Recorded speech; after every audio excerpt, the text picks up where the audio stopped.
Movie शुरू होती है और हमें मूवी में लीड एक्ट्रेस अनीता नीडी दिखाई जाती है और जो कि हमें एक पागल खाने में दिखाई जाती है, जो कि बिल्कुल भी नॉर्मल नहीं दिखती और वो बहुत ज़्यादा एग्रेसिव होती है।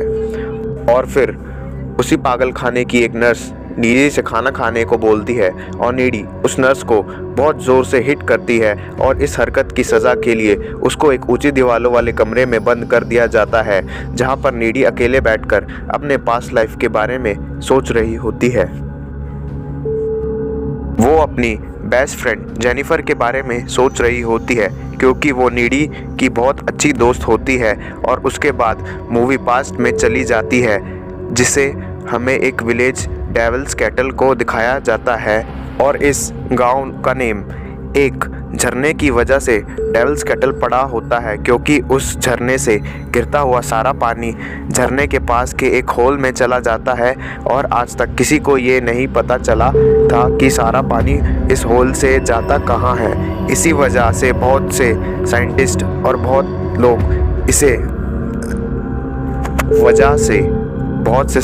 और बहुत लोग इसके बारे में पता करने की कोशिश करते हैं, पर किसी को कुछ पता नहीं चलता। और फिर हमें स्टोरी की तरफ ले जाया जाता है। जेनिफर अपने कॉलेज की सबसे ज़्यादा खूबसूरत और पॉपुलर लड़की होती है। दूसरी तरफ अनीता नीडी अपनी बेस्ट फ्रेंड की बिल्कुल अपोजिट होती है, जो कि बहुत शाई होती है और ना ही वो जेनिफर की तरह खूबसूरत होती है। और नीडी का एक बॉयफ्रेंड भी होता है जिसका नेम चिप होता है, लेकिन नीडी अपने बॉयफ्रेंड की बजाय वो अपनी फ्रेंड जेनिफर को ज़्यादा इम्पोर्टेंट देती है, क्योंकि जब जेनिफर नीडी से कहती है कि रात में हम एक लोकल बार में चलते हैं और वहाँ पर एक बैंड परफॉर्मेंस भी होगी और बहुत मज़ा आएगा, तो नीडी उसको हाँ कर देती है, ना कि अपने बॉयफ्रेंड को। और फिर वो दोनों उस पार्टी में दिखाए जाते हैं। उस पार्टी में जेनिफर एक बैंड परफॉर्मर निकोलाई की तरफ अट्रैक्ट हो जाती है। वो उसको लाइक करने लगती है और उसको बियर भी ऑफ़र करती है। और जब जेनिफर निकोलाई के लिए बियर लेने चली जाती है तो निकोलाई अपने एक फ्रेंड से जेनिफर के लिए कुछ गलत बातें करता है, जिनको नीडी सुन लेती है। और उसके बाद नीडी जब ये सब बात जेनिफर को बताती है तो जेनिफर नीडी से कह देती है इग्नोर इट। और फिर एकदम से शॉर्ट सर्किट की वजह से वहाँ आग लग जाती है। धीरे धीरे वो आग पूरे पार्टी हॉल में फैल जाती है और फिर नीडी जेनिफर के साथ बाथरूम की विंडो तोड़कर पार्टी हॉल से बाहर आ जाती है और आग पूरे हॉल को बुरी तरह से अपनी चपेट में ले लेती है। फिर उसके बाद बैंड मेंबर निकोलाई जेनिफर को कहने लग जाता है कि तुम हमारे साथ चलो, हम पूरी रात भर बहुत एंजॉय करने वाले हैं। जेनिफर उनको हाँ कर देती है, पर नीडी जेनिफर को बहुत रोकती है, लेकिन जेनिफर नहीं मानती क्योंकि उसको उनके साथ एंजॉय करना होता है। और वो नीडी को छोड़कर उनके साथ वैन में बैठकर चली जाती है और नीडी उसको उनके साथ जाते हुए देख रही होती है। नीडी बहुत सैड नज़र आ रही होती है और फिर उसके बाद टेंशन में नीडी अपने घर आ जाती है और अपने बॉयफ्रेंड चिप को कॉल करती है और नीडी उसको सब कुछ बताती है और उससे कहती है कि मुझे डर लग रहा है कि वो लोग जेनिफर के साथ कुछ गलत ना कर दे। और नीडी जेनिफर के रेप होने का डर भी अपने बॉयफ्रेंड को बताती है। और इस बात के दौरान नीडी के घर की बेल बजती है और वो बाहर देखने जाती है, पर उसको कोई नज़र नहीं आता। वो अंदर आ जाती है और उसको अंदर के रूम से कुछ अजीब आवाज़ें सुनाई देती हैं और वो डरते डरते उस रूम की तरफ जाती है तो देखती है जेनिफर वहाँ होती है, जो बहुत इंजर्ड दिखाई पड़ती है और उसके माउथ पर ब्लड लगा हुआ है। और उसके बाद जेनिफर एक बहुत डरावनी सी स्माइल देती है।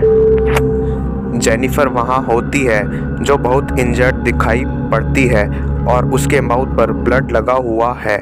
और उसके बाद जेनिफर एक बहुत डरावनी सी स्माइल देती है, जिससे नीडी डर जाती है और रूम में रखे रेफ्रिजरेटर को खोलकर उसमें से कच्चा मीट का टुकड़ा लेकर खाने लगती है और उसके बाद जेनिफर बहुत ही अजीब तरीके से चिल्लाती है और चीखती है और उल्टियाँ भी करती है। वो उल्टियाँ ब्लैक रंग की होती हैं और इन सब के बाद जेनिफर उसको डराकर वहाँ से बाहर चली जाती है।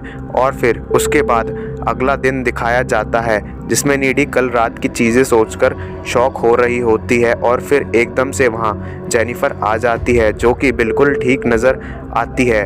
कल रात को उसकी हालत बहुत ख़राब थी पर इस सुबह वो पहले से ज़्यादा हॉट, एनर्जेटिक और खुश लग रही होती है। फिर कुछ देर बाद उनके टीचर कल रात में हुए उस हादसे मरने वाले लोगों के बारे में अफसोस करते दिखाई देते हैं और जेनिफर उनको इन बातों पर मजाक बना रही होती है। जेनिफर में बहुत सारा बदलाव दिखाई पड़ता है और नीडी ये सारे बदलाव देखकर बहुत परेशान दिखाई देती है और नीडी ये सब चेंजेस के बारे में अपने बॉयफ्रेंड चिप को भी बताती है। वो अपने बॉयफ्रेंड को ये बताती है कि कल रात जेनिफर उसके घर भी आई थी और वो बहुत ज़्यादा ही अजीब और उल्टी हरकत कर रही थी, जैसे ही जेनिफर के अंदर कोई बुरी आत्मा का साया आ चुका हो। इसके बाद अगला सीन दिखाया जाता है जिसमें जेनिफर अपने कॉलेज के फुटबॉल टीम के कैप्टन से मिलती है जो बहुत सैड था क्योंकि कल रात के हादसे में उसके दोस्त भी मारे गए थे। और फिर जेनिफर उसको बहलाती है और उसको कॉलेज के पास वाले जंगल में ले जाने लगती है और वो उसको किस कर रही होती है और उसी वक्त उनके आसपास बहुत से जानवर और बर्ड्स इकट्ठे दिखाई पड़ते हैं और उसी वक्त जेनिफर का चेहरा चेंज हो जाता है, उसके दांत बड़े हो जाते हैं। फिर उसके बाद जेनिफर उस फुटबॉल टीम के कैप्टन को मौत के घाट उतार देती है। मरते वक्त वो फुटबॉल कैप्टन बहुत ज़ोरों से चीखा होता है जिसकी आवाज़ वहाँ खड़े प्रोफेसर तक पहुँचती है और इस आवाज़ को सुन के प्रोफेसर वहाँ जाते हैं और वो वहाँ पर उस फुटबॉल टीम के कैप्टन की लाश देखते हैं जो कि बहुत कटी पिटी होती है। और उसके बाद दिखाया जाता है कि नीडी और जेनिफर फ़ोन पर बात कर रहे होते हैं और नीडी बहुत परेशान नज़र आती है क्योंकि उनके विलेज में यह अजीबोगरीब हादसे हो चुके होते हैं और जेनिफर उसको कहती है कि चिल करो यार। और जिसके अलावा हमें यहाँ दिखाया जाता है कि जेनिफर लाइटर से अपनी ज़ुबान को जला रही होती है पर उसकी ज़ुबान नहीं जलती और वो कहती है कि आई एम गॉड। और फिर धीरे धीरे 1 महीने निकल जाते हैं और जेनिफर बहुत ज़्यादा बीमार नज़र आती है। और उसके बाद हमें दिखाया जाता है कि एक स्टूडेंट जेनिफर को सिनेमा जाने की पूछता है तो जेनिफर उसको साफ मना कर देती है और उसको कहती है कि हम रात को मिल सकते हैं और उस लड़के को ऐसे घर में बुलाती है जहां कंस्ट्रक्शन का काम चल रहा होता है और घर पूरी तरह से बना हुआ नहीं होता। फिर जब जेनिफर उस लड़के से बात कर रही होती है तो उसकी आंखें एकदम से बड़ी हो जाती है। वो लड़का फिर डर जाता है, तभी जेनिफर उसको मार देती है और उस लड़के की बॉडी से बोटियां निकालकर खाने लग जाती है। दूसरी तरफ दिखता है कि नीडी अपने बॉयफ्रेंड के साथ होती है। उसको जेनिफर के लिए बुरे ख्याल आ रहे होते हैं जैसे वो किसी मुसीबत में हो और फिर वो उसी समय अपने घर से बाहर निकल आती है और वो रोड पर ही होती है कि तभी जेनिफर उसको अकेले रोड पर खड़ी दिखती है। उसके मुंह पर खून लगा होता है और जेनिफर उसके कार के शीशे पर भी जंप करती है। फिर नीडी घबरा जाती है, फिर वो जल्दी से अपने घर आ जाती है और फिर जैसे ही वो सोने जाती है तो जेनिफर उसको उसके बेड पर मिलती है और नीडी बहुत ज़्यादा कंफ्यूज हो जाती है और जेनिफर से कहती है कि यहाँ से चली जाए। फिर जेनिफर उसको कहती है कि तुम परेशान मत हो, मैं तुमको सब कुछ सच सच बताती हूँ क्योंकि हम दोनों अच्छे दोस्त हैं। और फिर जेनिफर नीडी को बताती है कि उस रात को क्या क्या हुआ होता है क्योंकि नीडी बहुत परेशान होती है और कन्फ्यूज़न में होती है तो वो जेनिफर से कहती है कि उसको सब सच सच बताए। फिर जेनिफर बताती है कि जब मैं उस रात बैंड मेंबर्स के साथ वैन में जा रही थी तो वो लोग मुझको झरने के पास लेकर गए और निकोलाई उसके दोस्त शैतान की पूजा कर रहे थे क्योंकि उनको अपने कैरियर में सक्सेस चाहिए था और उन्होंने मुझसे ये भी पूछा था कि क्या तुम वर्जिन हो, तो मैंने उनको हाँ कह दिया। तो उन लोगों को मुझे मारकर शैतान को सेक्रीफाइस करना था। तो उसके बाद निकोलाई जेनिफर को चाकू उसी झरने में फेंक दिया था। यहाँ फिर हम लोगों को एक बात पता चलती है कि जेनिफर वर्जिन नहीं होती है, जिस वजह से वो ज़िंदा बच जाती है। लेकिन उसके ज़िंदा बचने के बाद वो अलग हो जाती है। शैतान उसको पोजेस कर चुका होता है और उस पर हावी हो जाता है, और उसके बाद वो बैंड मेंबर्स भी फेमस हो गए और जेनिफर भी ज़िंदा बच गई होती है। पर उस पर शैतान हावी हो गया और उसने बताया कि जब वो जागी तो उसको बहुत भूख लगी थी, तभी मैं तुम्हारे घर आई थी कुछ खाने, क्योंकि तुम मेरी बेस्ट फ्रेंड हो तो मैं तुम्हें कभी कुछ नहीं करूँगी। और इसी के लिए मैं उस रात को तुम्हारे घर आई और फ्रिज से मीट का टुकड़ा खाने लगी। और फिर जेनिफर नीडी को यह भी बताया कि जब वो किसी इंसान को खा जाती है तो वो बहुत पावरफुल हो जाती है, और वो ये बात उसको अपना हाथ काट कर बताती है। जब वो अपना हाथ काटती है तो उसका हाथ अपने आप ठीक हो जाता है। वो सब सुनकर नीडी और भी ज़्यादा डर जाती है और जेनिफर को यहाँ से जाने को कहती है। और फिर जेनिफर उसकी बात मानकर उसकी घर की खिड़की से कूदकर बाहर चली जाती है, मगर ये खिड़की बहुत ऊंचाई पर होती है, ग्राउंड से लगभग 15-16 फीट ऊपर। और नीडी ये सब देखकर और डर जाती है। और उसके बाद नीडी इन सब की जानकारी के लिए लाइब्रेरी में पैरानॉर्मल बुक्स पढ़ने लगती है, ताकि इन सब की हेल्प से वो सच को जान पाए। और नीडी को ये पता चला कि उस बैंड से गलती हो गई, क्योंकि वो जेनिफर को वर्जिन समझते थे और इसके बदले वो लोग तो फेमस हो चुके थे, पर जेनिफर को एक शैतान ने पोजेस कर लिया था। और अब जेनिफर को ठीक करने का एक ही तरीका था कि उसके दिल में चाकू मार दिया जाए। और ये सारी बातें नीडी अपने लवर चिप को भी बताती है, लेकिन चिप नीडी की बातों पर बिल्कुल यकीन नहीं करता और वो उसको डॉक्टर को दिखाने को कहता है। इसके अलावा नीडी को यह भी मालूम होता है कि जेनिफर को ज़िंदा रहने के लिए इंसान को मारकर खाना पड़ता है, क्योंकि वो ऐसा नहीं करेगी तो वो पहले जैसी खूबसूरत नहीं रह पाएगी। इसलिए उसको लोगों को मारना और उसको खाना ज़रूरी है। उसके बाद कुछ दिनों बाद उनके कॉलेज में एक डांस फंक्शन होता है, जहां बहुत सारे लोग इकट्ठा होते हैं।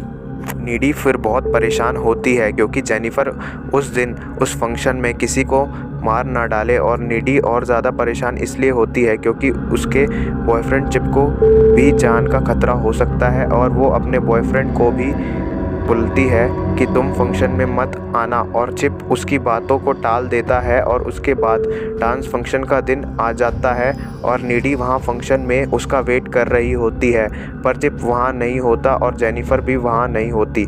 तो नीडी के मन में बहुत बुरे बुरे ख्याल आने लग जाते हैं और इस परेशानी में नीडी फंक्शन से भागकर चिप के घर आ जाती है। उसको चिप के घर से पता चलता है कि चिप अभी थोड़ी देर पहले वॉक करता हुआ फंक्शन में गया है और नीडी भी उसी रास्ते की तरफ भागने लगती है। दूसरे सीन में ये दिखाया जाता है कि जेनिफर चिप से मिलती है और वो उसको बहकाने लगती है कि नीडी का अफेयर किसी और के साथ चल रहा था, इसलिए तुमको इम्पोर्टेंस नहीं देती थी। और बातों बातों में जेनिफर उसको एक खंडर की तरफ ले जाती है, क्योंकि जेनिफर का हमेशा से वो तरीका होता है कि वो सबसे पहले वो इंसान को सीड्यूस करती है और फिर उसके बाद उसको मार डालती है। और जेनिफर चिप के करीब जा रही होती है कि जभी चिप उसको रोक देता है, क्योंकि वो उसकी फ्रेंड नीडी से प्यार करता है और उसको धोखे में नहीं रखना चाहता। फिर ये सब सुनकर जेनिफर को बहुत गुस्सा आ जाता है और फिर वो चिप पर बिना सोचे अटैक कर देती है। जेनिफर का रूप उस समय पूरा शैतान का होता है और फिर नीडी भी वहाँ एकदम से पहुँच जाती है और नीडी देखती है कि जेनिफर उसके लवर को गले में काट रही होती है और फिर नीडी भी वहाँ कूद जाती है और अपने लवर को बचाने लगती है। नीडी जेनिफर से लड़ती है और उसके मुंह पर स्प्रे भी मार देती है ताकि कुछ समय के लिए दूर हो जाए। और फिर इन सब के बाद जेनिफर को बहुत और गुस्सा आ जाता है और वो उनसे कहती है कि मैं सिर्फ लड़कों को ही नहीं लड़कियों को भी मार सकती हूँ। और फिर जेनिफर अपनी ईवल ताकत की हेल्प से हवा में उड़ जाती है और उसके बाद दोनों दोस्तों में बहुत बहस होती है और जख्मी पड़ा हुआ चिप वहाँ पड़े हुए रॉड के टुकड़े को उठाकर जेनिफर के पेट में घुसा देता है और जेनिफर घायल हो जाती है और वो बहुत थक जाती है क्योंकि उसका बहुत सारा ब्लड लॉस हो जाता है और वो वहाँ से चली जाती है। और नीडी अपने लवर के साथ वहीं रहती है जो कि मर रहा होता है और देखते देखते वह मर जाता है। इन सब के बाद नीडी बहुत गुस्से में होती है। वो जेनिफर से बदले लेने के लिए उसके घर जाती है तो इन दोनों के बीच फाइट चालू हो जाती है। फाइट के वक्त जेनिफर नीडी के गर्दन पर काट भी लेती है और लड़ाई चलती रहती है। फिर नीडी जेनिफर के दिल के अंदर एक ब्लेड का टुकड़ा घुसा देती है क्योंकि नीडी ने यह पढ़ा था कि जेनिफर को मारने का एक ही तरीका है कि वह उसके दिल पर वार करे।